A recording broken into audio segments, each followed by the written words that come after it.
Hello friends, welcome to AgriGB YouTube channel. जैसा कि हम लोग जनरल एग्रीकल्चर पढ़ रहे थे, तो जनरल एग्रीकल्चर में हम लोग क्वेश्चन लेते हैं, क्वेश्चन को सॉल्व करते हैं, इस तरीके से हम लोग कॉन्सेप्ट को समझते हैं। तो आज का जो क्वेश्चन है वो वाटर हार्वेस्टिंग पे है। जैसा कि हम लोग ड्राई लैंड एग्रीकल्चर के अंतर्गत देखे थे कि जो ड्राई फार्मिंग है या फिर ड्राई लैंड फार्मिंग है या फिर रेनफेड फार्मिंग है, ये ऐसी खेती है जो कि वर्षा आधारित होती है और इसकी सबसे बड़ी प्रॉब्लम होती है कि moisture problem and erosion problem. तो मॉइस्चर प्रॉब्लम मीन्स मॉइस्चर का डिप्लीशन, कम मॉइस्चर होना, या फिर एक साथ बारिश हो जाए तो ज्यादा मॉइस्चर होना, या फिर मिट्टी का सूखा होने पे उड़ करके किसी दूसरी स्थान पे चले जाना, ज्यादा बारिश की वजह से भी मिट्टी का कटाव। तो ये सारी एक मेजर प्रॉब्लम होती है ड्राई लैंड एग्रीकल्चर की, जिसको कि हम रेनफेड एग्रीकल्चर भी बोलते हैं। तो इसके लिए हमने जो है बहुत सारे मेजर्स भी जो है स्टडी किए थे कि किस तरीके से ड्राई लैंड एग्रीकल्चर में जो प्रॉब्लम्स है उनका जो है सोल्यूशन किया जा सकता है। तो इसके लिए हमने जैसे कि वाटरशेड मैनेजमेंट की भी स्टडी की थी। वाटरशेड मैनेजमेंट में हम लोगों ने फिर इंटीग्रेटेड वाटरशेड मैनेजमेंट की स्टडी की थी। इंटीग्रेटेड वाटरशेड मैनेजमेंट जो है 2009-2010 में आया था। 2027 तक इसमें 55 मिलियन हेक्टेयर एरिया को कवर करने का लक्ष्य रखा गया है। इंटीग्रेटेड वाटरशेड मैनेजमेंट जो है ये दुनिया का दूसरे नंबर का सबसे बड़ा प्रोग्राम है, वाटरशेड मैनेजमेंट का प्रोग्राम है। चाइना पहले नंबर पे है। ये जो इंटीग्रेटेड वाटरशेड मैनेजमेंट प्रोग्राम है इसका 90% सेंट्रल गवर्नमेंट और 10% स्टेट गवर्नमेंट जो है सपोर्ट करती है। मतलब इसका जो फाइनेंशियल सपोर्ट है वो सेंट्रल गवर्नमेंट की तरफ से 90% और स्टेट गवर्नमेंट की तरफ से 10% दिया जाता है। अब ये जो इंटीग्रेटेड वाटरशेड मैनेजमेंट है इसमें हमने स्टेप पढ़े थे और इन स्टेप में सबसे पहले हम लोग देखे थे वाटर हार्वेस्टिंग। तो आज हम लोग जानेंगे वाटर हार्वेस्टिंग क्या है और इसके कितने प्रकार होते हैं। ठीक है, तो today we are going to discuss what is water harvesting and what are different types of water harvesting. What are different types of water harvesting? So these topics will be covered in this session. First of all, we have to know water harvesting. What is water harvesting? Actually, harvesting means collection. Harvesting means collection,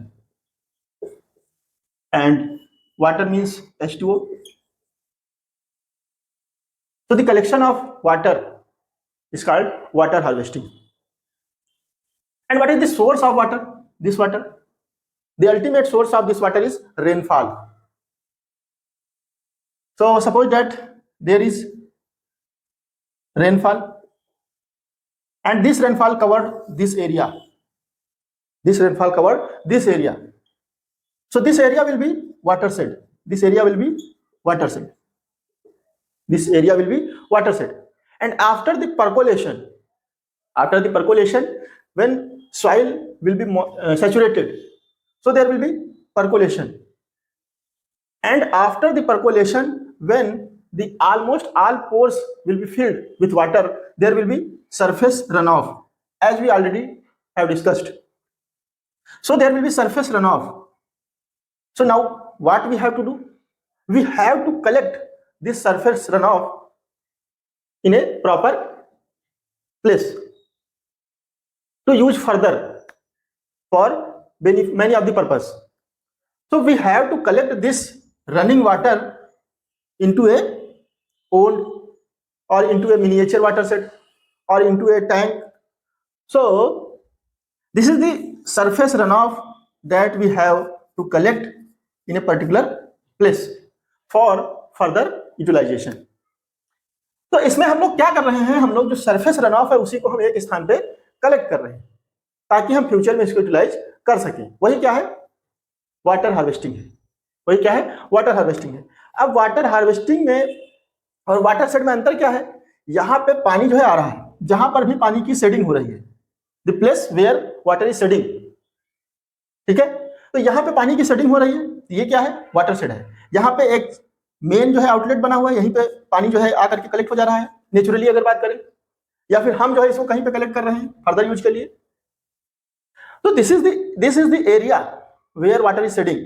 water shed is the area where water is shedding and the water harvesting is the process of collecting the runoff water for its further utilization. ठीक है, तो इस तरीके से आपने water harvesting का मतलब समझ लिया कि वाटर हार्वेस्टिंग जो है एक प्रकार से जो सरफेस रन ऑफ है, जो पानी का बहाव है, उसको हम एक जगह पे जो है कलेक्ट करें फ्यूचर में यूज करने के लिए, चाहे वो खेती के लिए यूज करें, इरिगेशन के लिए, सप्लीमेंटल इरिगेशन या फिर लाइफ सेविंग इरिगेशन, इसके लिए हम यूज करें, या फिर उसको हम जो है घरेलू पर्पज के लिए यूज कर लें। तो अभी इन सारी चीजों को हम लोग डिस्कस करेंगे। देखिए जो वाटर हार्वेस्टिंग है ये सबसे पहले नबाटियंस ने जो है 2000 साल पहले स्टार्ट किया था। नबाटियंस ने 2000 साल पहले जो है इसको स्टार्ट किया था। अब आप कहेंगे ये नबाटियंस क्या है भाई? नबाटियंस जो है ये अरेबिया के पीपुल है, अरेबिया के लोग हैं। अरेबिया क्या हम कहें, एंशियंट अरेबिया के जो है ये पीपुल है, एंशियंट अरेबिया के ये पीपुल है, ठीक है। अच्छा अभी जो है ये अरेबिया और साइरिया के बॉर्डर पे रहते हैं, अरेबिया एंड साइरिया के बॉर्डर पे रहते हैं, ठीक है, अरेबिया एंड साइरिया के बॉर्डर पे रहते हैं। तो इन्होंने 2000 साल पहले 2000 ईयर्स एगो इन्होंने जो है वाटर हार्वेस्टिंग स्टार्ट किया था। तो ये जो कॉन्सेप्ट है ये इन्हीं के द्वारा डेवलप किया गया नबाटियंस के द्वारा। लेकिन जो वाटर हार्वेस्टिंग टर्म है, जो वाटर हार्वेस्टिंग टर्म्स है, ये मायोर्स के द्वारा दिया गया, ये जो है मायोर्स के द्वारा दिया गया, ठीक है। तो इस तरीके से वाटर हार्वेस्टिंग आपने जो है समझ लिया कि जो भी सरफेस रन ऑफ है इसको हम लोग जो है कलेक्ट करते हैं फर्दर यूटिलाइजेशन के लिए, तो उसी को हम बोलेंगे भाई वाटर हार्वेस्टिंग, ठीक है। तो अभी हम लोग देख लेते हैं कि कितने तरीके की वाटर हार्वेस्टिंग होती है, ठीक है। तो देखिए अगर जब हम एग्रीकल्चर की बात करते हैं तो वहां पर 3 तरीके की वाटर हार्वेस्टिंग की हम लोग बात करते हैं। लेकिन ब्रॉडली अगर देखें तो हम कह सकते हैं रूफ वाटर हार्वेस्टिंग, दूसरा भाई सरफेस वाटर हार्वेस्टिंग, तीसरा run of induced water harvesting, तीसरा जो है नेक्स्ट जो है चौथा जो है इन सिटू वाटर हार्वेस्टिंग, पांचवा जो है इक्स सिटू वाटर हार्वेस्टिंग,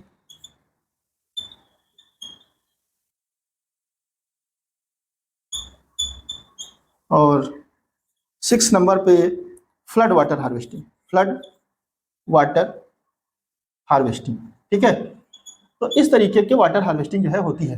हालांकि अभी 3 तरीके की हम लोग वाटर हार्वेस्टिंग और जो है देखेंगे, इसके अंतर्गत भी जो है एक long term and short term water harvesting भी देखेंगे, ठीक है। तो देखिए रूफ वाटर हार्वेस्टिंग क्या है, जैसे कि आप देखते हैं छत पे पानी गिरा और वो पानी जो है बह करके कहीं भी चला जाता है और वो मिट्टी पे जाता है, मिट्टी को भी कटाव करता है, मतलब सॉइल इरोजन एक प्रकार से होता है जल के द्वारा। तो इस तरीके से वो नुकसान ही करता है।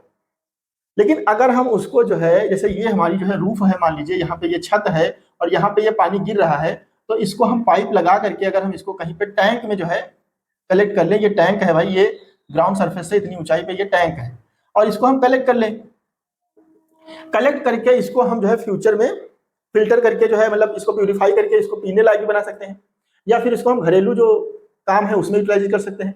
तो इस तरीके से ये जो है काम में लिया जा सकता है। हालांकि ये काम में लिया भी जाता है एरिड और सेमी एरिड रीजन में, जहां पे अभी पानी की समस्या है, तो इस तरीके की व्यवस्था यहाँ पे है। तो ये हो गया भाई roof water harvesting, roof water harvesting हो गया। अभी देखिए सरफेस वाटर हार्वेस्टिंग। अब जो सरफेस वाटर हार्वेस्टिंग है, नो डाउट ये जो है एक प्रकार से जो फील्ड कंडीशन है वहीं पे किया जाता है। एक प्रकार से हम कहें कि ये जो है इन सिटू वाटर हार्वेस्टिंग के अंतर्गत आ सकता है।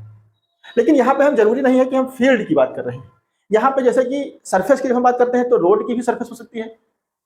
तो इस तरीके से सरफेस कहीं भी हो सकती है, जहां पर भी सरफेस पे रन जो है फ्लो कर रहा है, रन जो है रनिंग जो वाटर है उसको जब हम कलेक्ट करते हैं तो भाई ये जो है सरफेस वाटर हार्वेस्टिंग हो जाता है।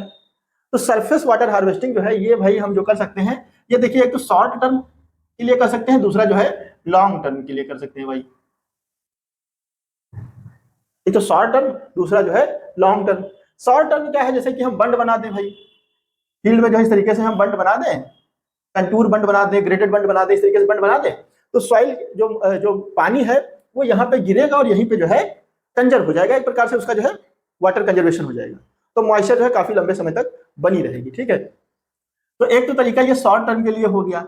लॉन्ग टर्म के लिए जैसे हम 6 महीना, 1 साल, 2 साल इस तरीके से अगर कंजर्व करना चाहते हैं, या फिर अगले सीजन तक जो है कंजर्व करना चाहते हैं, तो उसके लिए जैसे कि हम ये सरफेस पे जो भी वाटर फ्लो हो रहा है इसको हम जो है किसी प्रॉपर टैंक में जो है कलेक्ट करें, तो इस तरीके से ये लॉन्ग टर्म कलेक्शन हो जाएगा, ठीक है। हालांकि जहां पे हम टैंक की बात करेंगे, आर्टिफिशियल जो है हम चीजें बनाएंगे, वहां पे फिर ये जो है क्या हो जाएगा भाई, ये जो है इक सिटू के अंतर्गत आ जाएगा। अभी हम लोग इसको समझेंगे, ठीक है। अब देखिए run of induced water harvesting. Run of induced water harvesting का मतलब क्या है, जहां पे पानी कम हो रहा है, बारिश बहुत कम हो रही है। जैसे आपने कभी कभी देखा है गांव में कुछ बच्चे जो है, जैसे कि जो पानी गिरा हुआ है तो उसको एक रास्ता दे करके कहीं पे जा करके कलेक्ट करते हैं, छोटी छोटी जो है वो स्ट्रक्चर बना लेते हैं और वाटर को फिर एक जगह पे कलेक्ट करते हैं, इस तरीके से बना करके। उसमें उनको बहुत मजा आता है भाई, है नहीं। तो उसमें कुछ समस्याएं भी बच्चों को आती हैं। समस्याएं ये आती हैं कि उनको मिट्टी को थोड़ा सा दबाना पड़ता है, थोड़ा सा कंपैक्ट करना पड़ता है, क्योंकि थोड़ा सा ऊंचा है तो यहाँ पे पानी फिर नहीं चढ़ता है, और चूंकि इनको लाना है यहाँ पे पानी, तो इस तरीके से इसको फिर साफ करते हैं, जो भी पत्थर उत्थर होती हैं या फिर घास होती है उसको साफ करते हैं। साफ करके फिर जो है इसको यहाँ पे धीरे धीरे लाते हैं, क्योंकि रन ऑफ उतनी तेजी से नहीं है, बहुत धीरे धीरे आ रहा है। तो क्या करना पड़ता है, फिर एक ढाल बनाना पड़ता है, स्लॉप बनाना पड़ता है, तब जा करके यहाँ पे पानी जो है स्टोर हो पाता है। तो इस तरीके से जब हम रन ऑफ इंड्यूस करके जो है वाटर को कलेक्ट करते हैं, तो ये हो जाता है भाई run of induced water harvesting, ठीक है। जहां पर बारिश बहुत कम है वहां पे जो है इस तरीके की व्यवस्था की जाती है, ठीक है। अब देखिए इन सिटू वाटर हार्वेस्टिंग। इन सिटू वाटर हार्वेस्टिंग का मतलब क्या है कि हम जो है फील्ड कंडीशन में, हम जो है फील्ड कंडीशन में ही जो है वाटर को हार्वेस्टिंग करेंगे, उसके नेचुरल हैबिटेट। देखो इन सिटू का मतलब होता है नेचुरल हैबिटेट ना, नेचुरल हैबिटेट। जैसे इन सिटू कंजर्वेशन आपने पढ़ा होगा, मैंने भी आपको जल प्लांट कलेक्शन में बताया है, जल प्लांट कंजर्वेशन बताया है, ठीक है। तो उसमें मैंने आपको बताया in situ conservation and ex situ conservation. In situ conservation का मतलब है conservation in its natural habitat, and ex situ का मतलब है जैसे कि हम उसकी नेचुरल हैबिटेट से दूर, जैसे कि लैब कंडीशन में कंजर्व करें या फिर घर पे कलेक्ट करें, मतलब जो फील्ड कंडीशन है उससे जो है दूर हम जब कलेक्शन करते हैं तो उसको क्या कहते हैं भाई, इक्स सिटू कंजर्वेशन ना, उसको क्या कहते हैं, इक्स सिटू कंजर्वेशन, ठीक है। तो इस तरीके से इन सिटू कंजर्वेशन में क्या है कि जब हम फील्ड में ही जो है वाटर को कलेक्ट करेंगे तो उसको बोलेंगे इन सिटू कंजर्वेशन, ठीक है। तो इन सिटू कंजर्वेशन में यह है कि हम फील्ड में ही वाटर को कलेक्ट करेंगे। अब फील्ड में वाटर को कलेक्ट करने के लिए क्या है कि भाई इसमें देखिए अलग अलग मेथड्स हैं, इसमें जो है अलग अलग मेथड्स हैं। 3 तरीके के मेथड्स जो है हम पढ़ते हैं। इंटर रो वाटर हार्वेस्टिंग, ये टेक्निक्स है, इंटर रो वाटर हार्वेस्टिंग, ठीक है, inter row water harvesting, inter row water harvesting. इसके बाद देखिए inter plot water harvesting, inter plot water harvesting, inter plot water harvesting वही हो गया। नेक्स्ट जो है जैसे कि हम फार्म पे ही पोन्ड बना दें, तालाब बना दें या फिर जो है रिजर्वियर बना दें, है नहीं। तो फार्म, पोन्ड और रिजर्वियर, ठीक है, और रिजर्वियर, तो इस पे हम लोग जो है कलेक्शन कर सकते हैं। तो इस तरीके के कलेक्शन को भाई क्या बोलेंगे, इन सिटू वाटर हार्वेस्टिंग, इन सिटू वाटर हार्वेस्टिंग। एक सिटू वाटर हार्वेस्टिंग में क्या है, जैसे कि हम टैंक बनाने की बात कर रहे हैं, जैसे कि रूफ से ला करके हम पानी जो है कलेक्ट कर रहे हैं, या फील्ड से हम किसी दूसरे स्थान पे ले जा रहे हैं, वहां पे हमने टैंक बनाए हुए हैं, उसमें जो है हमने जो है उसको वाटर को कलेक्ट किया है, तो वो जो है एक सिटू वाटर हार्वेस्टिंग के अंतर्गत आएगा। फ्लड वाटर हार्वेस्टिंग का मतलब क्या है कि बहुत तेजी से पानी का बहाव है, तो इस दशा में क्या होता है, वाटर हार्वेस्टिंग जो है थोड़ा सा टफ हो जाती है। तो हमको जो है मान लीजिए यहाँ से बहुत तेजी से जो है वाटर का फ्लो आ रहा है भाई, तो यहाँ पे हमको जो है इस तरीके से कुछ व्यवस्था करनी होती है ताकि ये जो है पानी इसी में आकर के कलेक्ट हो जाए। अब ये जब भर जाए फिर से आएगा तो फिर हम जो है थोड़ी दूरी पे बना दें, तो इस तरीके से हम जो है ये जो फ्लड वाटर हार्वेस्टिंग है इसको कर सकते हैं, ठीक है। ये थोड़ा सा डिफिकल्ट होता है फ्लड वाटर हार्वेस्टिंग। तो अभी जो हम लोगों को मेनली जो डिस्कस करना है वो जो है ये 3 जो प्रकार हैं, ये एक प्रकार से एग्रीकल्चर पॉइंट ऑफ व्यू से देखें तो यही है, ठीक है।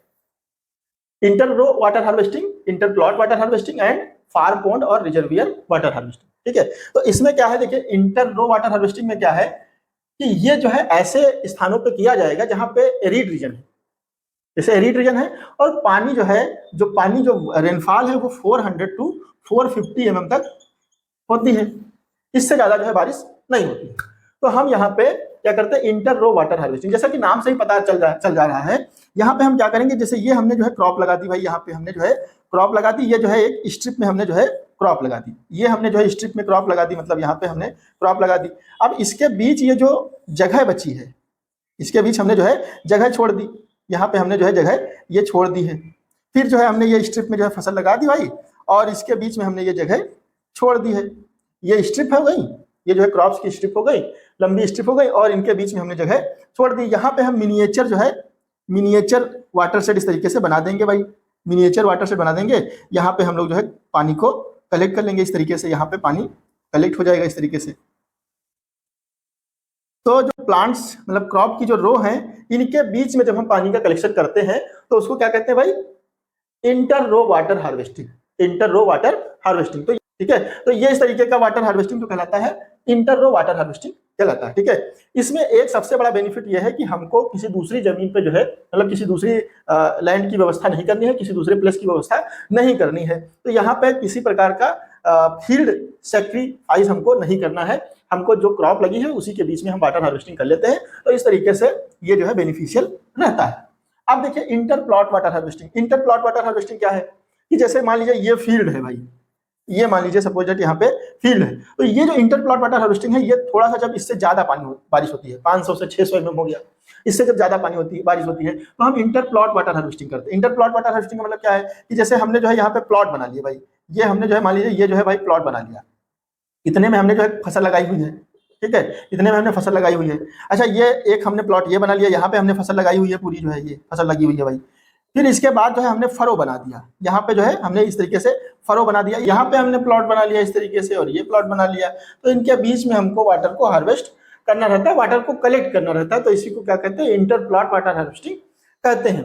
अच्छा, इसमें यह भी हो सकता है कि ये जो फरो हमने बना लिया, या फिर जो है हम छोटे छोटे प्लॉट बना लिए, जैसे ये हमने जो है भाई क्रॉप वाले ये बड़े प्लॉट हैं, छोटे छोटे हमने जो है यहाँ पे प्लॉट बना लिए, छोटे छोटे हमने जो है प्लॉट बना लिए पानी को कलेक्ट करने के लिए, वाटर को कलेक्ट करने के लिए हमने मान लीजिए छोटे छोटे यहाँ पे प्लॉट बना लिए। तो इन प्लॉट के बीच में फिर ये क्रॉप हो गई, ये प्लॉट हो गए, वाटर कलेक्टिंग प्लॉट हो गए, फिर ये फसल हो गई, ये जो है वाटर कलेक्टिंग प्लॉट हो गए।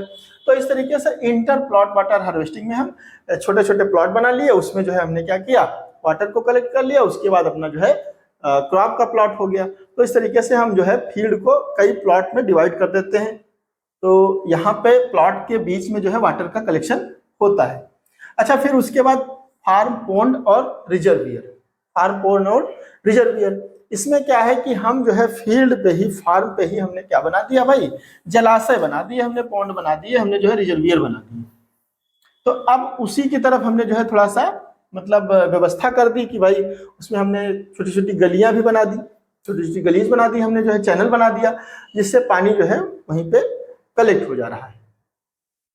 अच्छा, ये जो हमने चैनल बनाए हुए हैं, तो इनको जो है हम ग्रासेस से जो है कवर किए हुए हैं, ताकि सॉइल इरोजन भी ना हो पाए, ताकि सॉइल इरोजन भी ना हो पाए। अच्छा, दूसरी चीज ये है कि जब हम ये पानी कलेक्ट कर रहे हैं, ये जब हम पानी कलेक्ट कर रहे हैं, चाहे इसमें कलेक्ट करें चाहे इसमें कलेक्ट कर रहे हैं, हालांकि इसमें थोड़ा सा ज्यादा जरूरत पड़ती है कि यहाँ पे क्या होगा कि जब हम पानी कलेक्ट कर रहे हैं तो पानी जो है पर्कोलेशन के थ्रू नीचे भी जा सकता है, पानी जो है पर्कोलेशन के थ्रू नीचे भी जा सकता है। तो उसको हम जो है हटाने के लिए, अवॉइड करने के लिए, उस प्रॉब्लम से बचने के लिए हम जो है एस्फाल्ट करके एक केमिकल आता है। ठीक है, एस्फाल्ट जो है करके केमिकल आता है, सीलिंग एजेंट आता है, तो इसको यूज कर सकते हैं। ये क्या करता है, ये जो है सील कर देता है, पूरा जो है सरफेस को क्या करेगा, सील कर देगा, जिससे पानी का जो है नीचे एक प्रकार से पर्कोलेशन रुक जाएगा। ठीक है, तो एस्फाल्ट यूज कर सकते हैं। फिर बेंटोनाइट जो है आता है, बेंटोनाइट आता है। ठीक है, बेंटोनाइट, तो इसको यूज कर सकते हैं। बेंटोनाइट जो है एक बेस्ट जो है सीलिंग एजेंट्स है, लेकिन जब ये वेट रखा जाए, ठीक है, जब ये वेट रहेगा मतलब थोड़ा इसमें जो है नमी होनी चाहिए, प्रॉपर नमी बनी रहेगी, तो फिर ये जो है अच्छा काम करता है, बेस्ट जो है सीलिंग एजेंट है। तो इस तरीके से हम बेंटोनाइट का यूज कर सकते हैं, एस्फाल्ट का यूज कर सकते हैं, ताकि जो पानी जो है वो पर्कोलेट होकर के नीचे ना चला जाए।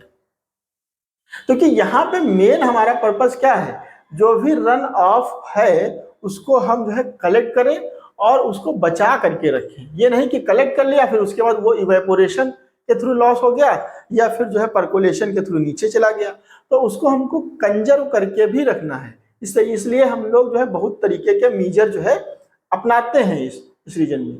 ये सारी जो व्यवस्था हम लोग पढ़ रहे हैं, ये वहां के लिए पढ़ रहे हैं जहां पे ड्राई लैंड एग्रीकल्चर है। मेन प्रॉब्लम हमको जो है वाटर सेट मैनेजमेंट करना है। क्यों करना है, क्योंकि जब पानी काफी ज्यादा है, बहाव काफी ज्यादा है, तो एक तो हमको पानी को कलेक्ट करना है, दूसरा हमको सॉइल का इरोजन रोकना है, और तीसरा ये है कि मान लीजिए और अदर काम है, घरेलू काम है, उनके लिए भी हम जो है यूज कर सकते हैं। ठीक है, तो इस तरीके से पानी का यूटिलाइजेशन जो है होता है। तो ये आप लोग समझ गए।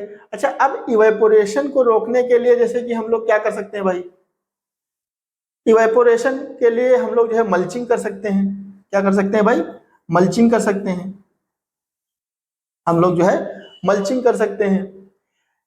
और इनफिल्ट्रेशन को बढ़ाने के लिए, वाटर होल्डिंग कैपेसिटी को बढ़ाने के लिए, फील्ड की जो वाटर होल्डिंग कैपेसिटी है उसको बढ़ाने के लिए हम लोग जल शक्ति का यूज करते हैं। जल शक्ति भी एक प्रकार का केमिकल है जो कि यूज किया जा सकता है इनफिल्ट्रेशन को बढ़ाने के लिए और वाटर होल्डिंग कैपेसिटी को बढ़ाने के लिए हम इसका यूज कर सकते हैं, जल शक्ति का। ठीक है, तो ये सारे यूज हो सकते हैं। इवेपोरेशन को रोकने के लिए जो है हम मल्चिंग का यूज कर सकते हैं भाई। ठीक है, मल्चिंग क्या है, कोई भी मटेरियल जिसको हम जो है ग्राउंड सरफेस पे जिससे हम ग्राउंड सरफेस को कवर करते हैं ताकि जो मॉइस्चर है वो इवेपोरेट होकर के ऊपर ना जाए और प्रॉपर मॉइस्चर जो है बनी रहे, तो इसको हम लोग यूज करते हैं मल्चिंग। मल्चिंग कई तरीके की हो सकती है, इसको हम लोग डिस्कस करेंगे। हालांकि जैसे कि आपने जो है मतलब लकड़ी का बुरादा जो है आपने डाल दिया, या फिर आपने पॉलीथीन सीट जो है कवर कर दी, ठीक है, या फिर जो है आपने क्रॉप रेसिड्यू जो है उनको जो है डाल दिया। तो इस तरीके से मल्चिंग कई तरीके की हो सकती है, वर्टिकल मल्चिंग, हॉरिजॉन्टल मल्चिंग, ये भी सब होता है। तो इन सारी चीजों को हम लोग डिस्कस करेंगे। लेकिन अभी हम लोग समझ रहे हैं कि कौन कौन से मेजर्स हैं जिनके थ्रू जो है हम लोग यहाँ पे जो सॉइल का वाटर का जो लॉस है उसको मिनिमाइज कर सकते हैं। तो इसके लिए जैसे कि हम यहाँ पे बात कर रहे हैं कि फार पॉन्ड हमने बनाया है, रिजर्वियर हमने बनाया है, तो उसमें नीचे पानी ना जाए, इसके लिए जो है हम एस्फाल्ट जो है यूज कर सकते हैं, हम बेंटोनाइट यूज कर सकते हैं, हम जल शक्ति यूज कर सकते हैं, और जो है हम या तो फिर हम जो है क्या करें, प्लास्टिक की क्या नाम पतली सीट या फिर जो है मेटल की पतली सीट जो है हम पॉन्ड के नीचे जो है लगाएं ताकि जो है परकोलेट होकर के पानी नीचे ना जाए। तो इस तरीके की व्यवस्था हम लोग यहाँ पे कर सकते हैं। ठीक है, तो इस तरीके से ये वाटर जो परकोलेशन है इसको हम मिनिमाइज कर सकते हैं और इवेपोरेशन जो है हम उसको भी मिनिमाइज कर सकते हैं। अच्छा, दूसरा टास्क ये है कि हम जो पौधों से भी चूंकि पानी लॉस होता है, कैसे लॉस होता है, ट्रांसपीरेशन के थ्रू। ट्रांसपीरेशन क्या है, loss of water in the form of vapour, loss of water in the form of vapour from the green part of the plant. तो पौधों के जो हरे भाग हैं, पौधों के जो ग्रीन पार्ट हैं, वहां से पानी का वाष्प के रूप में उत्सर्जन होना ही क्या कहलाता है, ट्रांसपीरेशन कहलाता है। अच्छा, अब चूंकि पौधों से पानी लॉस हो रहा है वेपर के फॉर्म में, और सॉइल सरफेस से जो है लॉस हो रहा है इवेपोरेशन के द्वारा, तो इन दोनों टर्म को मिला करके इवेपो ट्रांसपीरेशन नाम दिया जाता है भाई। इवेपो ट्रांसपीरेशन, इवेपो ट्रांसपीरेशन। ठीक है, तो इवेपो ट्रांसपीरेशन को भी हमको जो है कम करना रहता है भाई। इवेपो ट्रांसपीरेशन को भी हमको जो है मिनिमाइज करना रहता है कि किस तरीके से हम इवेपो ट्रांसपीरेशन को मिनिमाइज करें। तो इवेपोरेशन के लिए तो जैसा कि हमने आपको बताया कि भाई मल्चिंग यूज कर लें, हम जो है मल्चिंग यूज कर लें ताकि जो है इवेपोरेशन ना हो। ठीक है, अब जो है बात आती है कि हम ट्रांसपीरेशन को किस तरीके से मिनिमाइज करें, जो ट्रांसपीरेशन है इसको किस तरीके से रिड्यूस किया जाए। तो इसके लिए देखिए हम लोग यूज करते हैं एंटी ट्रांसपीरेंट। क्या यूज करते हैं भाई, एंटी ट्रांसपीरेंट, एंटी ट्रांसपीरेंट यूज करते हैं। तो एंटी ट्रांसपीरेंट जो है ऐसे मटेरियल्स होते हैं, ऐसे सब्सटेंस होते हैं या फिर ऐसे केमिकल्स होते हैं, ऐसे हार्मोन्स होते हैं जिनको यूज करके हम लोग जो है ट्रांसपीरेशन की जो रेट है इसको रिड्यूस करते हैं। तो ये जो है एंटी ट्रांसपीरेंट्स के अंतर्गत आते हैं। इसमें भी कई कैटेगरी है, तो यहाँ पे हम लोग देख लेते हैं एंटी ट्रांसपीरेंट्स कितने तरीके के होते हैं। तो पहला देखिए एंटी ट्रांसपीरेंट जो है ये है stomata closing type, stomata closing type, stomata closing type. अब स्टोमेटा क्लोजिंग टाइप का मतलब क्या भाई, देखिए ट्रांसपीरेशन जो होता है जैसा कि मैंने आपको बताया कि ये स्टोमेटा के थ्रू होता है भाई, स्टोमेटा के थ्रू होता है। स्टोमेटा कुछ इस तरीके के आकार के होते हैं भाई, इस तरीके के आकार के होते हैं। अब अगर स्टोमेटा क्लोज हो गया, ये मान लीजिए ये स्टोमेटा क्या है, ओपन है, तो यहां से ट्रांसपीरेशन होगा। तो अगर इस स्टोमेटा को बंद कर दिया जाए तो ट्रांसपीरेशन रुक जाएगा, रिड्यूस हो जाएगा। तो स्टोमेटा क्लोजिंग टाइप के जो है कुछ होते हैं केमिकल, जैसे पीएमए हो गया, phenyl mercuric acetate, phenyl mercuric acetate. तो इसका हम लोग यूज कर सकते हैं, फेनाइल मर्क्यूरिक एसीटेट का। इसके बाद देखिए जो है लो कंसंट्रेशन में हम एट्राजीन, लो कंसंट्रेशन में हम एट्राजीन का यूज कर सकते हैं। एट्राजीन हालांकि एक प्रकार का क्या है, हर्बिसाइड है, लेकिन जब हम कम कंसंट्रेशन में यूज करेंगे तो ये जो है as a anti transparent use होता है, स्टोमेटा को ये क्लोज कर देता है। ठीक है, तो इसको यूज कर सकते हैं। इसके बाद हम लोग जो है CO2 को यूज कर सकते हैं। CO2 भी जो है स्टोमेटा को क्लोज करने में सहायक होता है। तो इन सारी चीजों को हम लोग यूज कर सकते हैं as a anti transparent. Next जो है एंटी ट्रांसपेरेंट एजेंट, नेक्स्ट जो है ये देखिए फिल्म फार्मिंग टाइप होता है। Film forming type. तो फिल्म फॉर्मिंग टाइप का मतलब क्या है कि ये जो है एक पतली लेयर बना देंगे, ये जो है पत्तियों पे या पौधों के ग्रीन पार्ट में जो है पतली लेयर बना देंगे, जिससे क्या होगा, ट्रांसपिरेशन रिड्यूस हो जाएगा, ट्रांसपिरेशन जो है रिड्यूस हो जाएगा। तो अब इसमें कौन कौन से भाई आते हैं, देखिए मोबी लीफ हो गया, हेक्सा डिकेनॉल हो गया, ठीक है, हेक्सा डिकेनॉल हो गया, हेक्सा डिकेनॉल हो गया, वैक्स हो गए, वैक्स, ठीक है, वैक्स हो गया, आयल हो गए, ये सभी क्या है, फिल्म फॉर्मिंग टाइप है, ये सभी फिल्म फॉर्मिंग टाइप है। जैसे कि आप जो सेब है, एप्पल है, उसको देखते हैं कि कहीं कहीं पे बहुत ज्यादा शाइनिंग लिए हुए हमको जो है मार्केट में मिल जाते हैं, तो उसका रीजन यही है कि उनपे क्या है, वैक्स की कोटिंग की गई है, ताकि पानी का जो लॉस है, वाटर का जो लॉस है, उसको मिनिमाइज किया जा सके, ताकि लंबे समय तक जो है फ्रूट फ्रेश बने रहे, ठीक है। तो इसीलिए कहा जाता है कि जब भी आप सेब वगैरह लाएं तो उसको काफी अच्छे से जो है धुल करके खाएं, ऐसे ना खाएं, क्योंकि ये स्वास्थ्य के लिए हानिकारक हो सकते हैं, ठीक है। तो फिल्म फार्मिंग टाइप हो गए भाई, ठीक है, दो कैटेगरी हमने एंटी ट्रांसपेरेंट्स का समझ लिया। थर्ड देखिए है growth retardant. Growth retardant, growth retardant का मतलब क्या है कि भाई ये जो है, ये शूट की ग्रोथ को कम करेगा लेकिन रूट की ग्रोथ को बढ़ा देगा। जैसे जो सॉइल सरफेस के ऊपर वाला पार्ट है पौधे के, उसको जो है कम करेगा, और जो सॉइल सरफेस के नीचे जो रूट है उनकी ग्रोथ को ये बढ़ा देगा। तो इससे क्या होगा, देखिए पानी का एब्जॉर्प्शन जो है ये ज्यादा होगा, पानी का एब्जॉर्प्शन जो है प्लांट्स के द्वारा ये ज्यादा होगा, और ट्रांसपिरेशन क्या हो जाएगा, रिड्यूस हो जाएगा भाई, ट्रांसपिरेशन जो है रिड्यूस हो जाएगा। तो इस तरीके से पानी का लॉस जो है कम होगा। तो इसके अंतर्गत आता है साइकोसेल, ट्रिपल सी जिसको बोलते हैं,